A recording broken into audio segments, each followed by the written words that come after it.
Howdy everyone, and welcome back to Royville in 4-Color. My name is Stefan, and I got a little mixed bag for you tonight.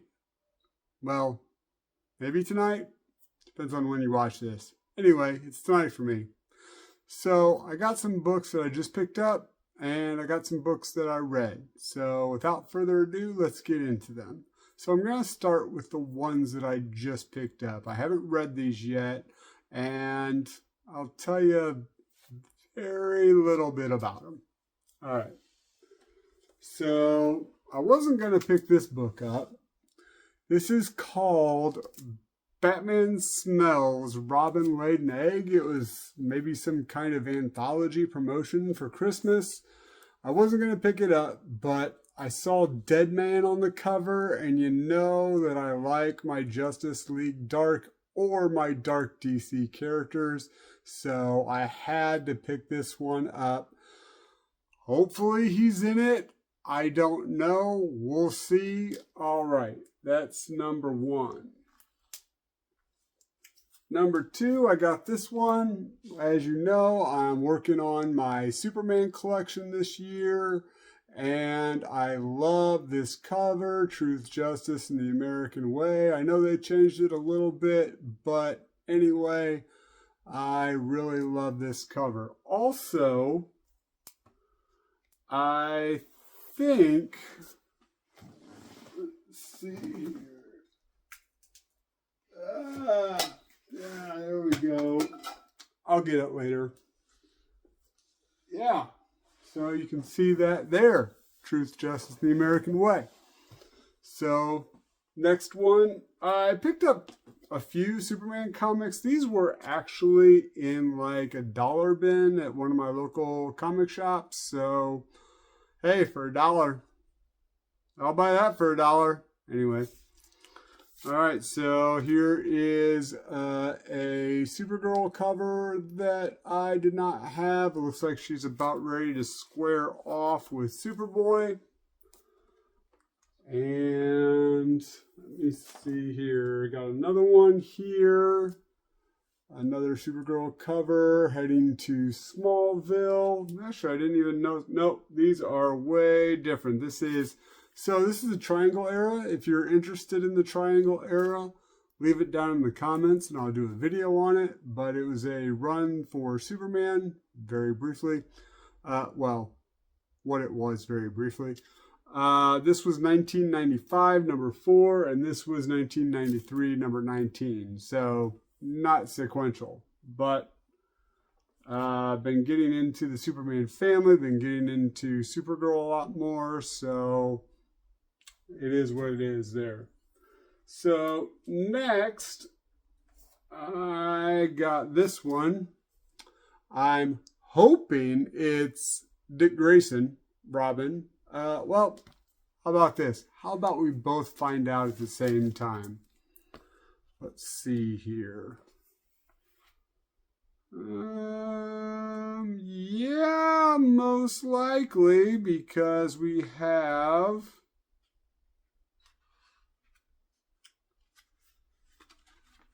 there we go.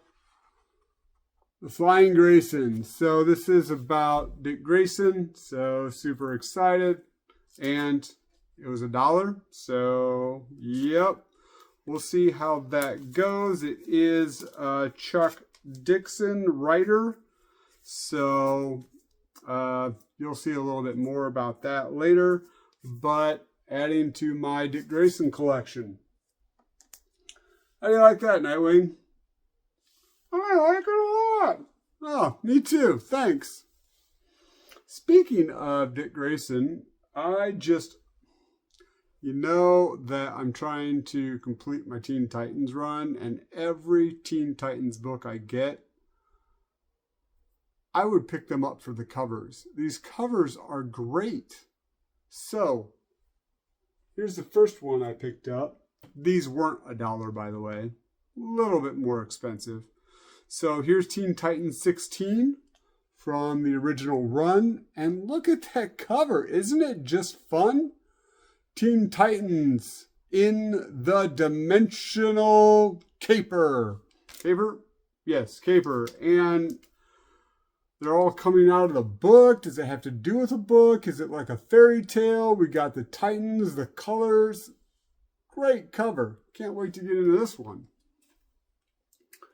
And, oh, yeah, figured that was going to happen. Let's move these out of the way.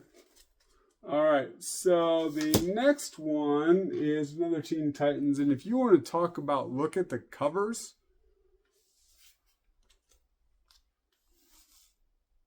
there you go. Teen Titans number 14.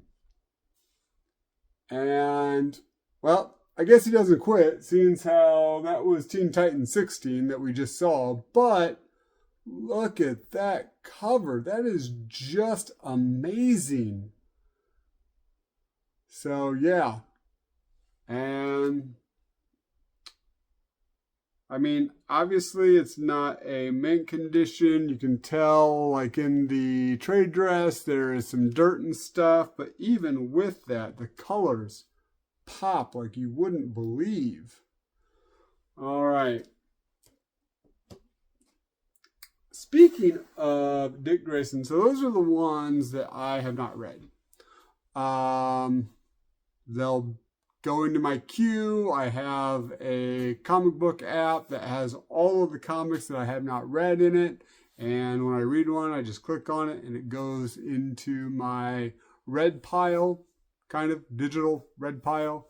So I'll eventually get to it. As you may remember or know or don't know, I've been reading these omnibuses, these trades, these collected editions, as they like to call them too. And so I haven't been reading a lot of the floppies.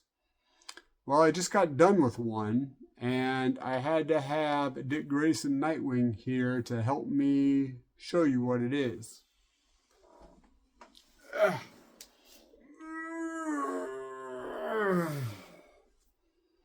It is Nightwing, A Night in Bloodhaven, Compendium 1. This clocks in at over 1,000 pages. It collects the first 4-issue miniseries and then a lot of the issues from the second volume of Nightwing, starting with issue number 1. Goes into some other, like Detective Comics and the like, when he crosses over. When I think most of the crossover is towards the end, during the like earthquake era of Gotham City. But yeah, I really like this. I strongly recommend it. I enjoyed it. It is only $60 for this whole thing.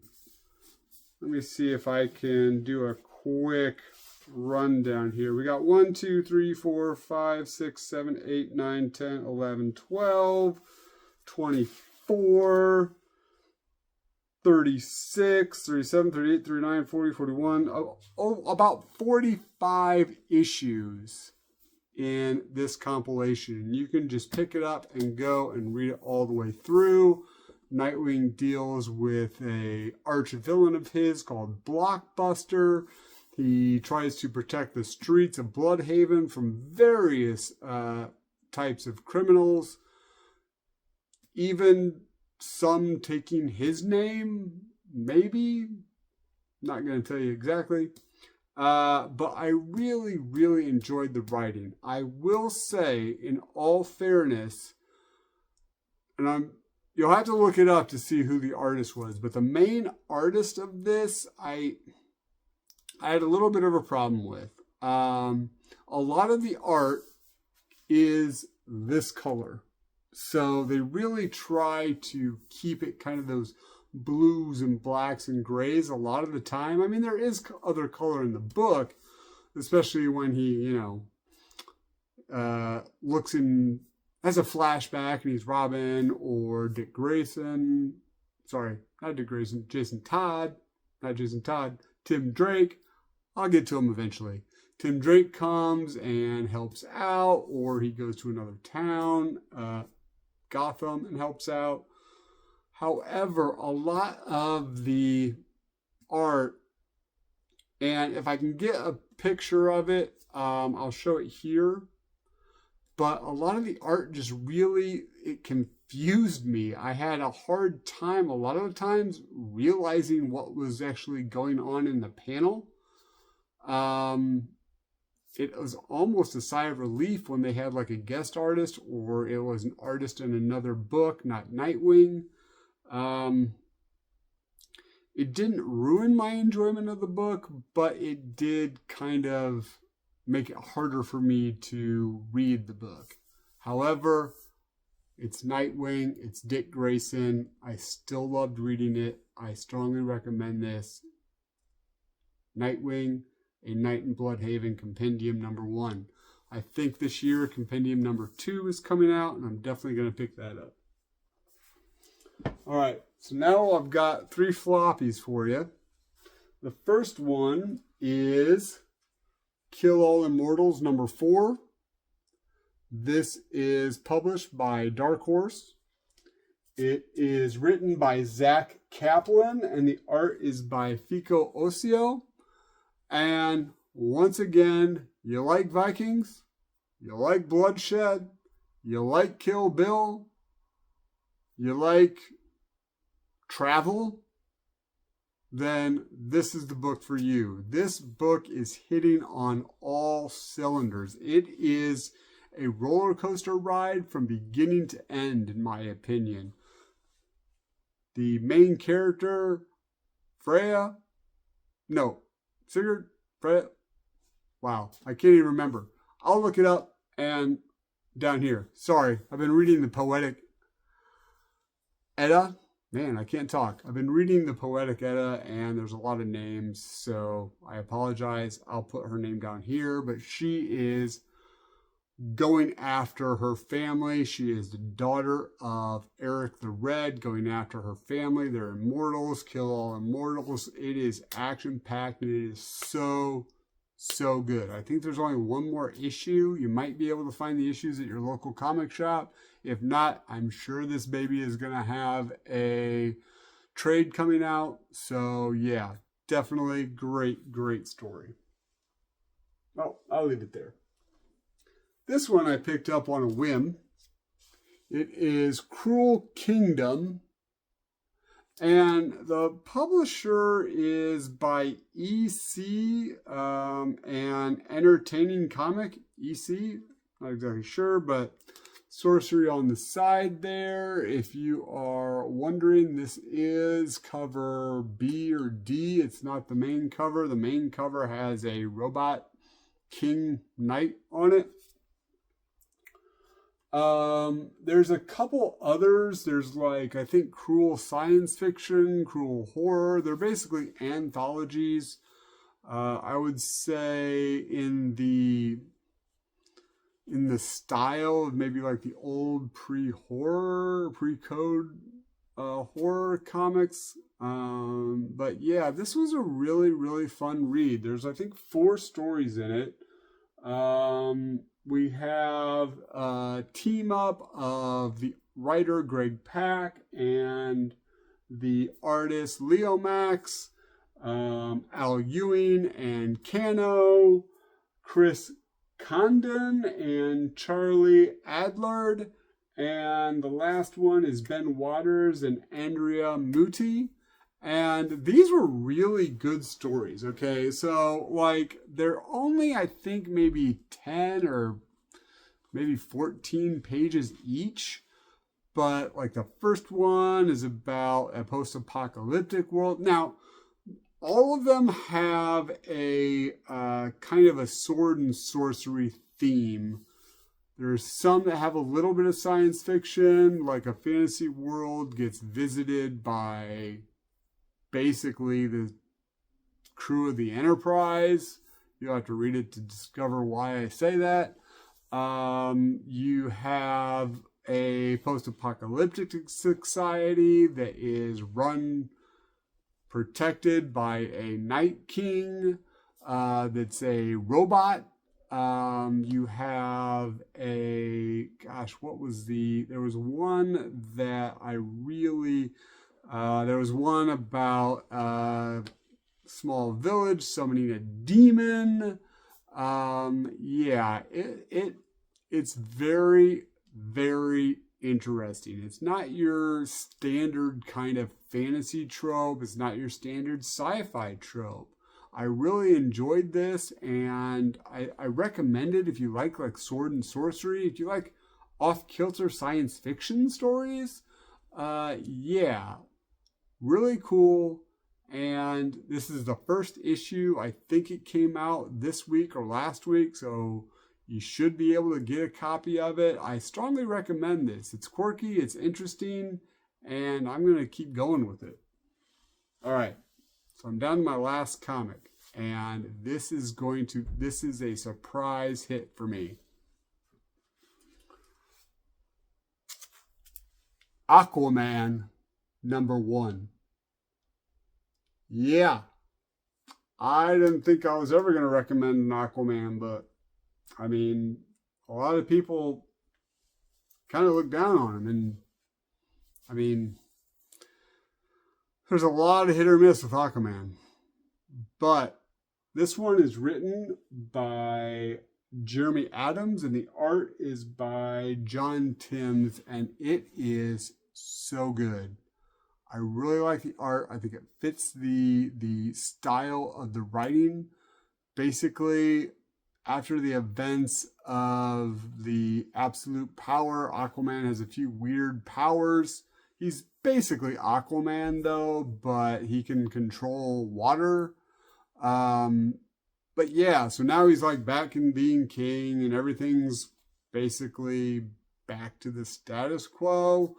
And Arthur Curry, Aquaman, is bored. He doesn't want to go through all the meetings in the council chamber. He doesn't want to, he basically just doesn't want to be king. He wants to go off an adventure. He's a man of action. So, great! Outrageous! I don't know. It's from Outrageous! I don't know. Is that the Aquaman from Brave and the Bold, Batman? Let me know in the comments. Anyway, so I really, really enjoyed this. Basically, I don't want to give too much away, but as Aquaman gets something to do, there's this like kaiju beast that he fights, and then he hears someone call his name, and he knows it's a mirror, and he flies back to Atlantis, and it's destroyed. Everyone's gone. Mira's gone. What is going on? He tries to get help, and then at the end of it, like, my God, I flipped that last page and saw basically where this comic is going, where this story is going, and I almost cheered. I was like, yes, I cannot wait. Sign me up. What's going to happen next? I almost wanted to take a picture of it and show you, but it is a massive, massive spoiler, and I really think you should pick this book up. This is actually the Aquaman book is the strongest recommend this week. Think about that for a minute. Remember what your mom always said. If you gotta be a dick, be a Grayson. Thanks, everybody. Keep reading.